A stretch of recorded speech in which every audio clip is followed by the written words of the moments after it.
Today, I wanted to talk about why I'm even here doing this podcast and why I chose the name Ikigai Flow. So, Ikigai is a Japanese philosophy, and basically what it means is like, what's your purpose? What's your reason for being, or what gets you out of bed in the morning?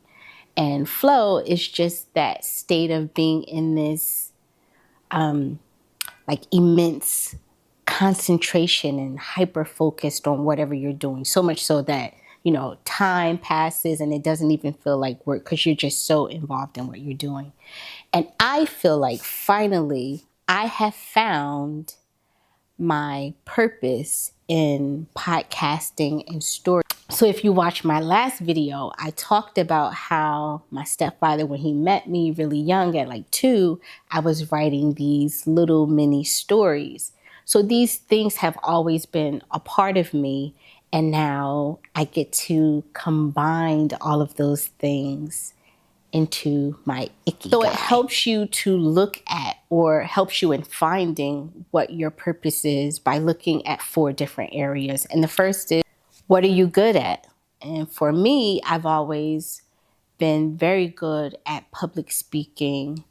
And I've always had people say, it's really easy to talk to you. I like having conversations with you. So that's something, aside from whatever I do for work, that's something that I know is intrinsically mine. That's what I do well. For you, you find out what that is. The other thing is, what do you love to do? Again, I love to teach. I love to speak. So that's what I love to do.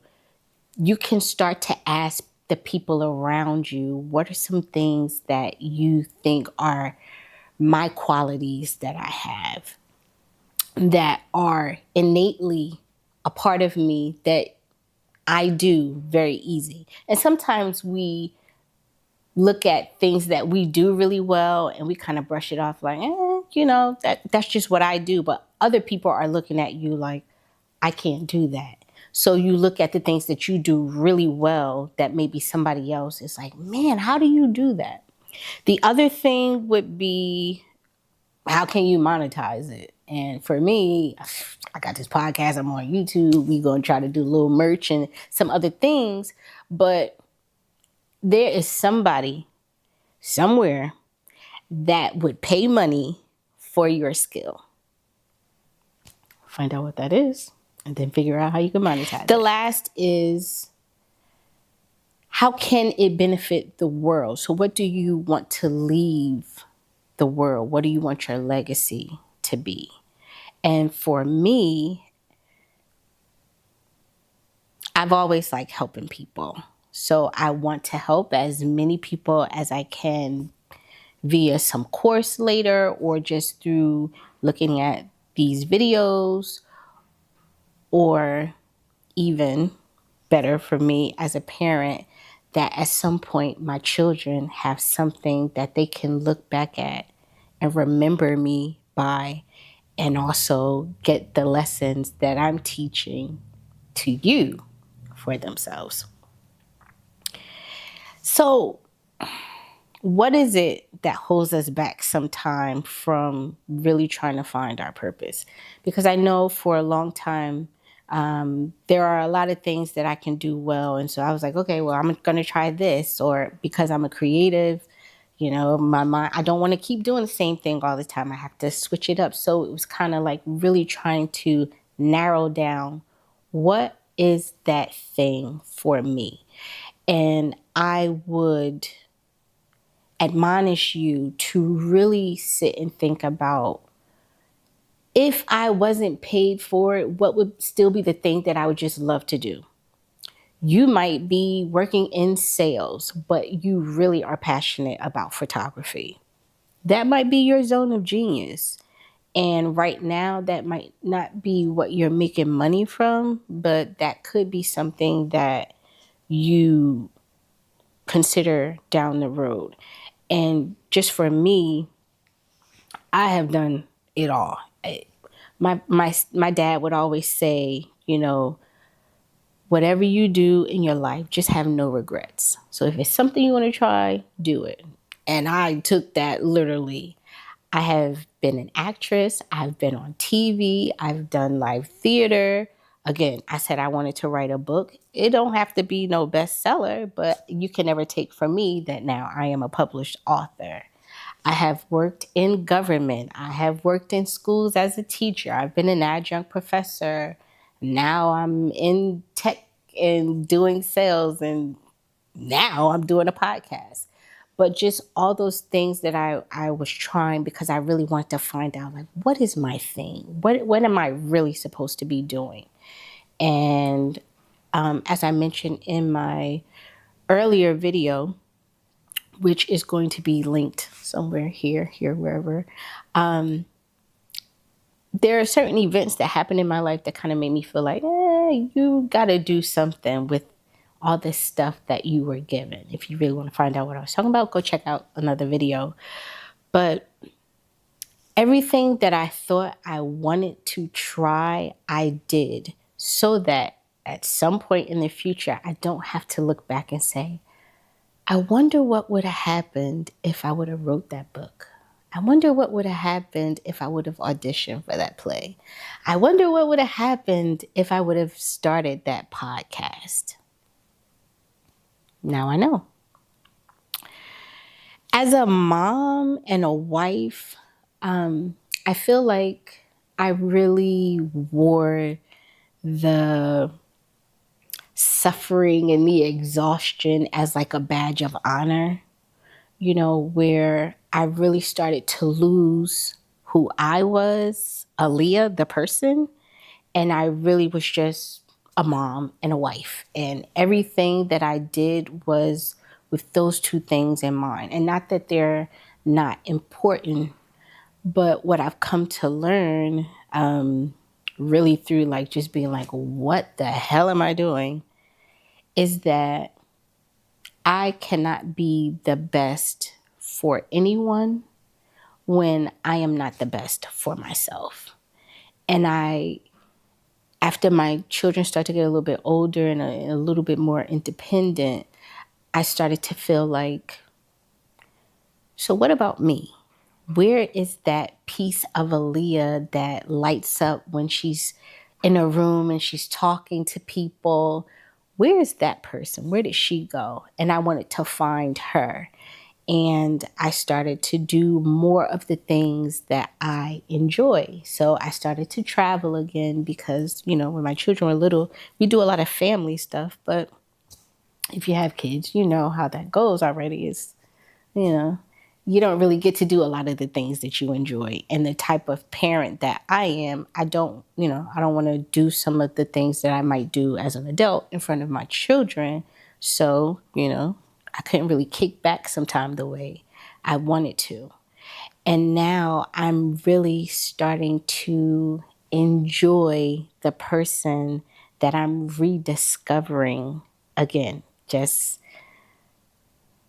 my interests, being older, and the things that I'm interested in changing, and thinking more about what are the type of things that I want to give and the type of things I want to leave in the world. Not that I'm thinking necessarily about my own mortality, but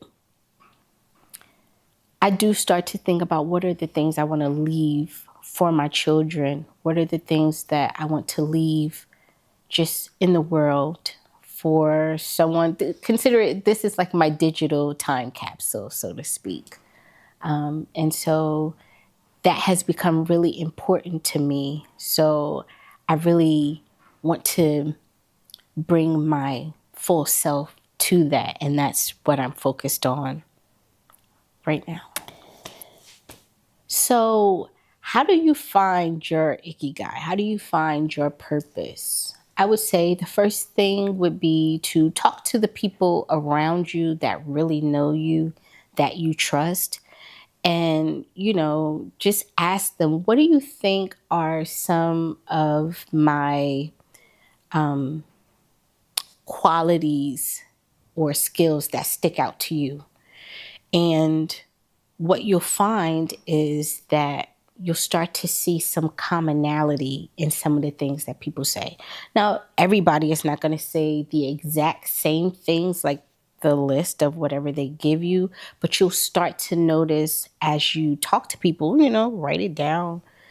You'll start to notice some of the same things. So you may start having people say things like, you're really good with technology. You kind of pick things up really quick, and you can take something really complex and then give it back and simplify it where it's easy to understand.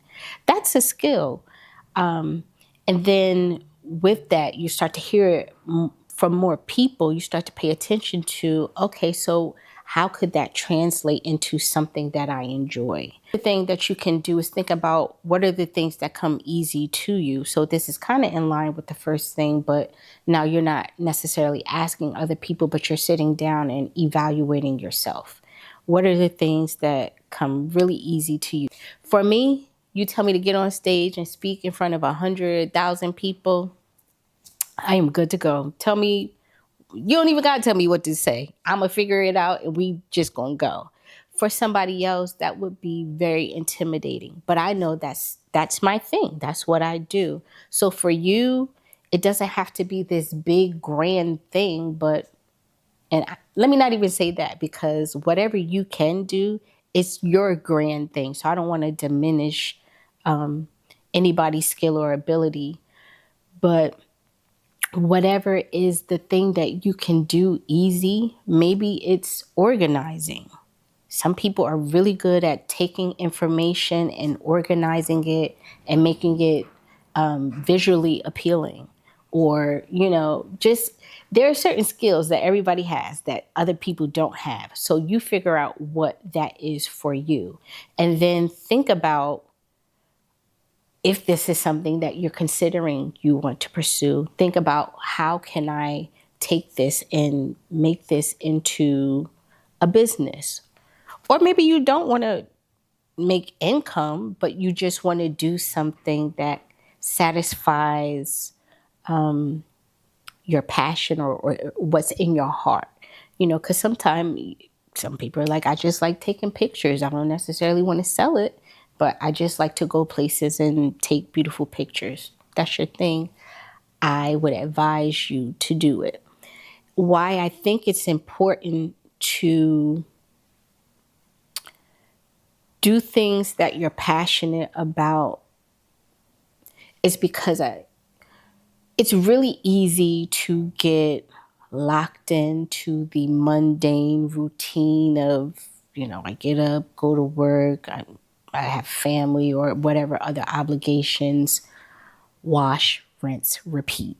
And then, time passes and you look up and you're like, what did I do with all this time? What did I do with my life? Did I really do all of the things I thought I wanted to do in my heart? And now I wish I could, but situations are different or whatever. So I just say, go for it. I know for a long time when I wrote my book, I was afraid to tell people that I wrote it, because for me, I had already accomplished my goal. My goal was to write a book. I wrote a book, I published it. That was good enough for me. I didn't necessarily want to make the bestsellers list. I just wanted to write a book, and I did. But it did something for me to say I went from visualizing something to having something tangible that I created in my mind that now I can hold physically. And I think the more that you do that, you start to build a muscle of the things that I want in life, I can do if I work for it. And then the more that you do, it's kind of like the universe conspires with you, like, oh, so this what you want to do? And then you start meeting people like, oh, I know a publisher. Oh, I know a editor. Oh, I know an illustrator. Or, bring your book here. I'm having this event. And then you just start to find that you meet people that are so willing to help you just, continue to build whatever it is you're trying to grow. But first, you gotta plant the seeds. If I could leave you with one thing, it would really be, and it sounds cliche-ish, but the more that I step out on faith and do things and meet people, I really begin to learn that it is truly never too late to become the person that you always dreamed of being. If this is your first time seeing any of my videos, I would invite you to check out some of my other ones so you can really get to learn why I started this channel and a bit more about me. If you like what you're hearing, then I would love for you to hit that subscribe button, but not just subscribe. I want you to engage, leave a comment, leave a like, because I really want to connect with the people that are watching these videos. So, if you leave a comment, I'm going to respond. And please, if you think it's good, share it. Don't keep it to yourself, because I hope to learn from you as much as you get from me.